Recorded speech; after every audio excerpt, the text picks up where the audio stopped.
Hello traders, this is Cousin Vinny coming to you from Day Trading Radio, where futures are currently trading 12.59, a bit below where we closed on Friday, I believe. This is the S&P 500, and we tested the 200 period moving average, this lower trend line in this descending channel, which for the most part is intact. We got up to 20 MA and we came back down to the 200 period moving average. I also note that the 20 MA and the shorter term 10 EMA is turning down again.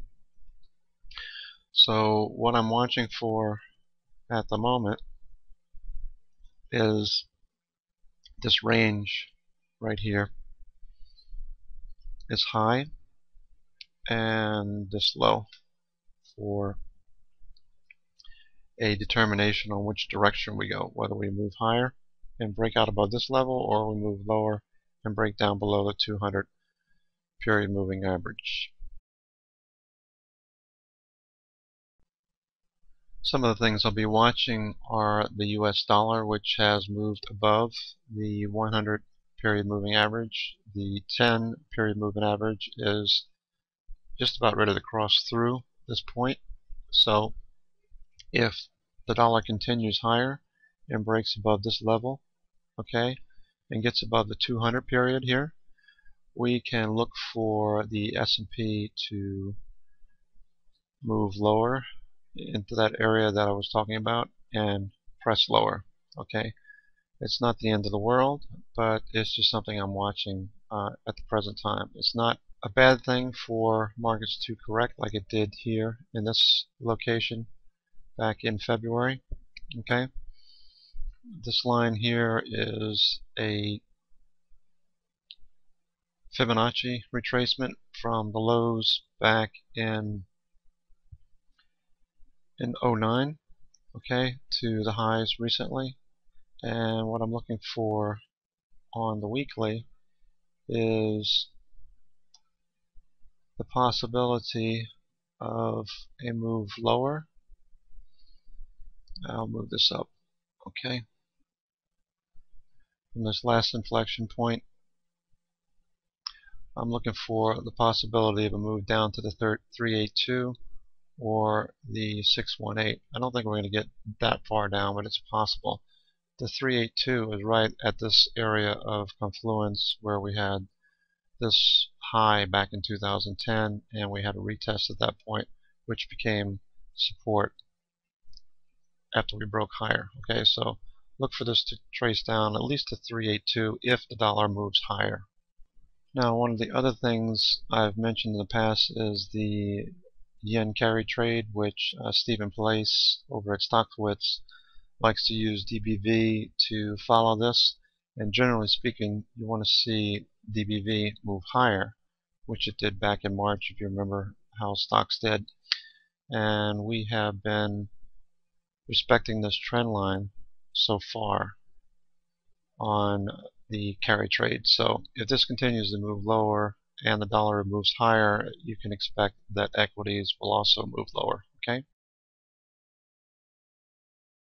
The Nasdaq 100, I had an ascending wedge at one point in time, which broke down, and now we have this area down here that I'm watching, for similar to the S&P, where I'm watching this upper level, okay, and this lower level, whether we move higher above that in 20 for a continuation and it move higher into the middle and end of summer into the fall, or we move lower. I'm starting to lean towards a move lower, only because the dollar is starting to strengthen, or has been strengthening. And the Russell, this can be viewed as a risk appetite trade, right, where money is flowing into smaller cap stocks, and we've seen this bounce off the 200 and moving higher, and relative to the S&P is actually performing a bit better. So the risk appetite's there. People are trading more risky lower price stocks. So with the things that I just mentioned, the dollar possibly moving higher and the S&P moving lower, we have been moving lower all of the month of May and June, and FTNT has managed to continue to move higher with all the mention of security breaches and hackers and so forth. This is not surprising that this stock has moved higher along with its peers in this sector. Okay, I am looking for this to continue to move higher, and if we get that move to the 127, which we saw on Friday, as I mentioned in the room, which was the 2620 level, I believe. If this continues to move up and hits the 161, I will look to take continue to hold this, but I will sell covered calls at that point. So that's my strategy at this point. I won't be taking profits. I'll hold on to FTNT and sell covered calls, probably the 26s, 7s, maybe the 28s. I'm not sure. It depends on what the premium is going for at the time. I'd look for this to move a little bit sideways, in which case I would probably cover those, buy them back, and do the trade I was doing last week where we had that range. We were trading during the intraday where I was able to let this run up into the afternoon and then sell the covered calls at around 1:30. It seemed to be occurring a lot, and as it moved lower I would buy them back. It would run back up again and I would sell the covered calls, and then it would run back down and I would buy them back to cover. Again, it would run up and I would sell the covered calls, and as it came back down I would buy them back again to cover. So it seems to be doing that quite a bit. Now that it's moving higher, I'll wait for it to get up to the 127 level and see how that trades. In addition to the longs that I'm trading, the shorts have also been working with this market moving lower. The weaker stocks like Moody's that we've been trading in the room, I note that we had a retest of the 50 period moving average. The 10 is moving down and crossing through the 50 now, and we're at the lower level of this Bollinger Band, okay, which is expanding somewhat, and I'm expecting this lower Bollinger Band to continue to move lower and this one to move higher as this Moody's moves lower, if the market moves lower as well and the dollar moves higher. So the shorts have been working pretty well.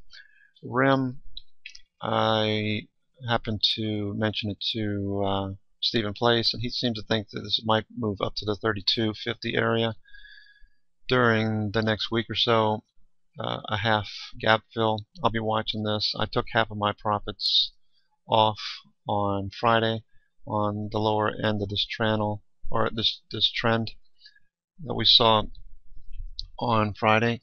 We had a nice peak. At this point I bought the 30 puts, the July 30s, and I just traded them all the way down to the end of the day, and I took some of my profits off when it looked like this was going to move through the 10 and back up through the 20. I took half off on this candle here, and the following 30-minute candle moved lower and we got this little shooting star. So I looked for this to move a little bit lower on Monday at the open and watch during the opening range to see what happens, and maybe let this run for a while. So remember, I'm playing with house money, being I had these puts prior to earnings, the 32.50 week 4 Junes, and I sold them after we bottomed out here on Monday and got back in on this move higher and a continuation move lower, okay, and I sold and then waited for this trend to move up over the next few days, and then on Friday we had a retest of this 100 on the 30-minute. Bollinger Bands had been squeezing, and on the daily we had a nice touch of the 10, and I took the puts again. Okay, so it's been, all in all, it's been a good trade, and I've been playing with house money, as I mentioned. So MCO and RIMM are I think my only shorts. I do have Asia long as well, and I took half of those off on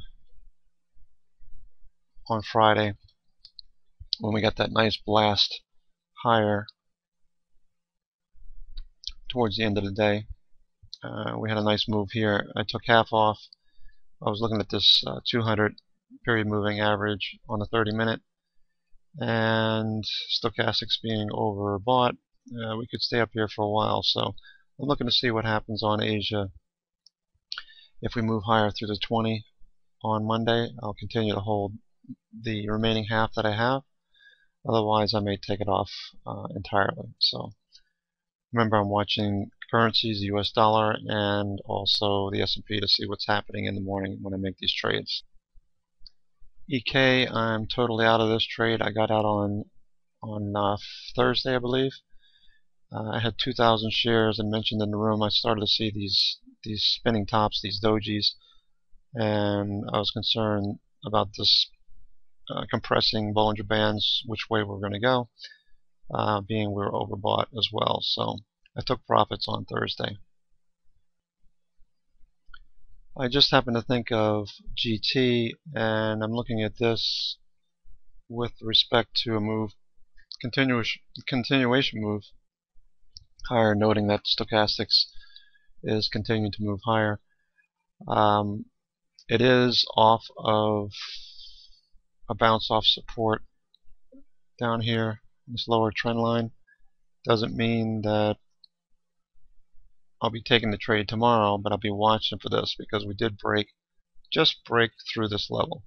So I might take a trade here only if we get up and we come back down and retest this trend line. Okay, I like the retest better for a continuation move higher. That's GT. My target here would be this area up here that we've been at once before, a retest of that level.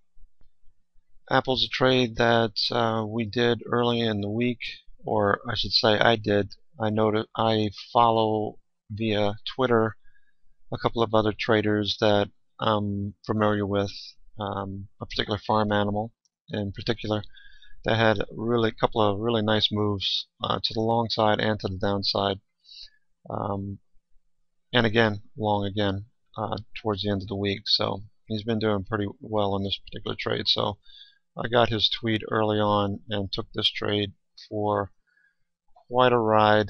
I believe there was somebody else in the room that was a bit upset about taking the profits off early.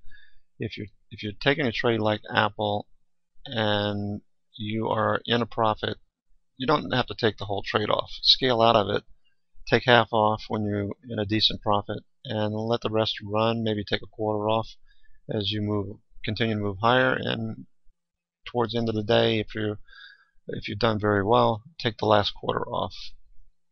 I don't like to swing Apple, only because it's such a big stock and can move 10-15 points easily. Amazon is something that I'm looking at for the possibility of a trade. I am not thinking of taking anything on Monday. I'm actually looking for this to move a bit lower before I would take something on Amazon. I'm not saying it's going to move lower, but I'm watching the 200 and the other MAs just for the possibility that I may enter a trade. Looking at the fibs, we can see that we're right at the 50% right now, depending on where you draw your fibs, of course. Okay, and the possibility of hitting the 61 before it retraces down. I'd look for a move lower before I got back into it, depending on what happens with the rest of the market. So that's what I'm looking at on Amazon. Okay, and this is Cousin Vinny with a quick review and a look at what I'm thinking about for the week of June the 27th, the last week of the month, and a turnover and window dressing towards the end of the month. Watch the dollar. if it continues to strengthen, and watch the S&P for a move lower if that happens. Okay, so take care and remember to take profits.